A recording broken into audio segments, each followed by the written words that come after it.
राज ठाकरे को अल्टीमेटम देते हुए भाजपा सांसद ने कहा कि वहां मारोगे और यहां दर्शन करोगे, ऐसा नहीं चलेगा। ब्रजभूषण शरण सिंह ने कहा कि वो सालों से राज ठाकरे की तलाश कर रहे थे। उन्हें उम्मीद थी कि राज ठाकरे महाराष्ट्र से बाहर निकलकर कभी यूपी भी आएंगे, लेकिन सालों तक उन्होंने ऐसा नहीं किया। अब जबकि राज ठाकरे यूपी आ रहे हैं और अयोध्या का कार्यक्रम तय कर लिया है, तो उन्हें सबसे पहले माफी मांग लेनी चाहिए। भाजपा सांसद का दावा है कि उनकी इस मुहिम में साधु संतों का साथ है। इसे आगे बढ़ाने के लिए आज उन्होंने एक बड़ी जनसभा भी की।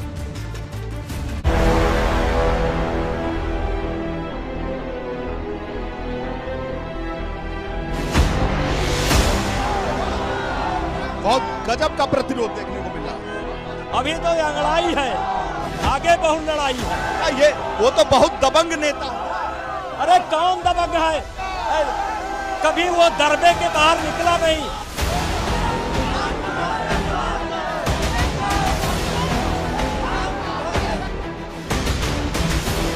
चेतावनी जुबान पर है, गुस्सा सातवें आसमान पर। पाला पड़ गया पाला, पड़ गया पाला। हाँ, होश ठिकाने आ जाएगा। होश उनका बिल्कुल ठिकाने आ जाएगा। हाँ, और ठिकाने आ जाएगा। साथ चल रहा है समर्थकों का हुजूम, जो कह रहा है कि राज ठाकरे से इस बार हिसाब बराबर करके ही दम लेंगे। माफी मंगवाए बिना अयोध्या में घुसने नहीं देंगे। ईंट से ईंट बजा देंगे। अगर घुस गए उनको हिम्मत नहीं होगी कि लखनऊ के सरहद को पार कर जाए। हम सबसे नहीं अंदर आने दूंगा, नहीं जाने दूंगा। हाँ, नहीं जाने। यूपी के कैसरगंज से भाजपा सांसद ब्रजभूषण शरण सिंह बार बार दोहरा रहे हैं कि राज ठाकरे माफी मांगे, नहीं तो अयोध्या में घुस नहीं पाएंगे।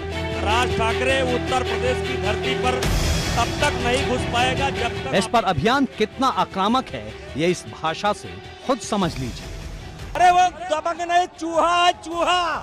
हाँ, मैं उसको चेतावनी देता हूँ, आओ दबंगई दिखाओ। चूहा है, चूहा।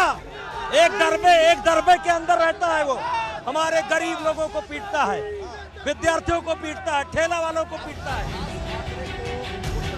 ब्रजभूषण शरण सिंह का दावा है कि ये मामला उत्तर भारतीय छात्रों के सम्मान का है, मजदूरों और गरीब अप्रवासियों के सम्मान का है, और वो राज ठाकरे को ये बताकर और जताकर ही दम लेंगे कि उन्होंने कितनी बड़ी गलती की थी। मजदूरी करने वालों को भागना पड़ा है। भाजपा सांसद के मुताबिक हिसाब तो बराबर करना ही होगा। नहीं, इनकी तो आदत है, चूहे दरबे के अंदर रहते हैं, केवल दरबे के अंदर रहते हैं। ये महाराष्ट्र के बाहर नहीं निकलते, पहली बार निकले हैं।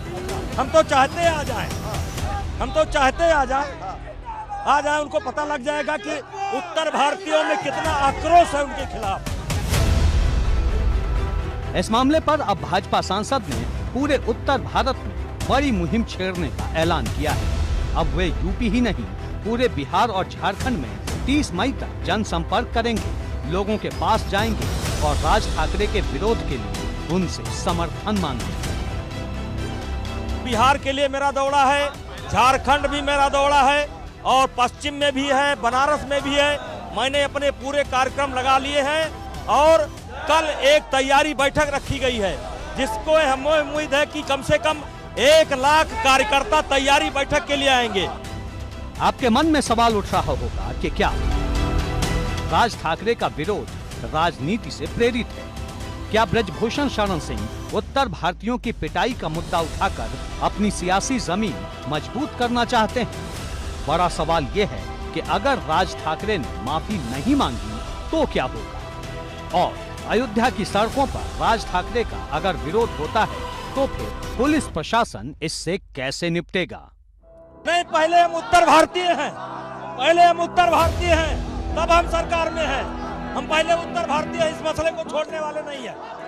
नहीं छोड़, किसी भी कहने से माने, किसी भी कहने से नहीं छोड़ेंगे हम, किसी के कहने से नहीं छोड़ेंगे। हम पहले उत्तर भारतीय हैं। तो कानून व्यवस्था का मुद्दा बन जाएगा। सरकार संभालेगी कानून व्यवस्था। दरअसल ब्रजभूषण शरण सिंह राज ठाकरे का जिस मुद्दे पर विरोध कर रहे हैं, वो न तो जातीय समीकरण पर आधारित मामला है और न ही धर्म से जुड़ा मामला है। ये राज ठाकरे की पार्टी MNS की गलत हरकतों से जुड़ा एक ऐसा भावनात्मक मुद्दा है जो उत्तर भारत में लोगों को हमेशा कचोटता रहा है। तो क्या ब्रजभूषण शरण सिंह इस 30 को भुनाकर ये साबित करना चाहते हैं कि उत्तर भारतीयों के हितों का सबसे बड़ा झंडा बरदार अगर कोई है तो वो खुद हैं? हाँ, गरीबों को, ठेला वालों को, विद्यार्थियों को, दवाई करने वाले को, अखबार वालों को, सिनेमा वालों को अभी तक उसका पाला नहीं पड़ा है। पहली बार पाला पड़ने जा रहा है। पाला पड़ रहा है। पड़ गया पाला। पड़ गया पाला। जिस तरह एक भाजपा सांसद ने राज ठाकरे के विरोध का बिगुल बजाया है, ये भी कम हैरान करने वाला नहीं, क्योंकि राज ठाकरे इन दिनों महाराष्ट्र में उन मुद्दों को हवा दे रहे हैं जो भाजपा के राजनीतिक एजेंडे के ज्यादा करीब है। लाउड स्पीकर पर अजान बंद नहीं होने से मस्जिदों के बाहर हनुमान चालीसा पढ़ने की धमकी देने वाली महाराष्ट्र नवनिर्माण सेना के प्रमुख ने पिछले दिनों यूपी के मुख्यमंत्री योगी आदित्यनाथ की जमकर तारीफ भी की थी और उद्धव ठाकरे पर तंज कसते हुए यहाँ तक कह दिया था कि ये महाराष्ट्र का दुर्भाग्य है कि वहाँ का सीएम योगी जैसा नहीं है, यहाँ भोगी है। अब चर्चा इस बात की है कि क्या 5 जून को राज ठाकरे के अयोध्या पहुंचने से पहले ही उत्तर भारतीयों की पिटाई का मुद्दा थम जाएगा, या फिर अपनी चेतावनी के मुताबिक भाजपा सांसद ब्रजभूषण शरण सिंह अयोध्या के बाहर 1 लाख से भी ज्यादा समर्थकों की दीवार खड़ी कर देंगे और राज ठाकरे का अयोध्या जाने का रास्ता रोक कर ही दम लेंगे। एबीपी गंगा के लिए वीरेश पांडे के साथ ब्यूरो रिपोर्ट।